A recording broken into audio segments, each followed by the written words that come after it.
Pawan Kalyan OG director Sujeeth recent గా cinema గురించి కొన్ని విషయాలు లీక్ చేశాడు.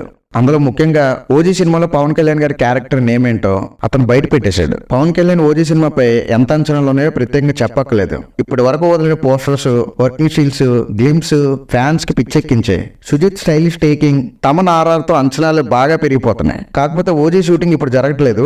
పవన్ కళ్యాణ్ గారు ఎన్నికల్లో కాస్త బిజీగా ఉండటం వల్ల ఓజీ షూటింగ్ కొంచెం బ్రేక్ వచ్చింది. కానీ జూన్ లో ఓజీ షూటింగ్ స్టార్ట్ అయ్యే ఛాన్స్ ఉంది. ఈసారి పవన్ కళ్యాణ్ గారు షూటింగ్ మొత్తాన్ని ఒకేసారి పూర్తి చేసేలా కనిపిస్తున్నారు. యాక్చువల్ గా సుజిత్ చాలా కాలం వెయిట్ చేసి పవన్ కళ్యాణ్ గారితో సినిమా చేస్తున్నాడు. సో ఇంతకాలం వెయిట్ చేసినందుకు పవన్ కళ్యాణ్ గారితో సినిమా అంటే ఒరిజినల్ కథతో చేస్తేనే బాగుంటుందని అనుకున్నాడు. పవన్ కళ్యాణ్ గారు కూడా సరిగ్గా కొత్త కథ ఏదైనా ఉందని సుజిత్ గారిని అడిగారంట. సుజిత్ గారు అప్పుడు ఒక లైన్ చెప్పారు. అది పవన్ కళ్యాణ్ గారికి బాగా నచ్చి ఈ సినిమా చేద్దామని పవన్ కళ్యాణ్ గారు సుజిత్ తో చెప్పారంట. ఇంకొక విషయం ఏంటంటే సుజిత్ కి పవన్ కళ్యాణ్ గారికి కూడా జపనీస్ చిత్రాలు అంటే చాలా ఇష్టం.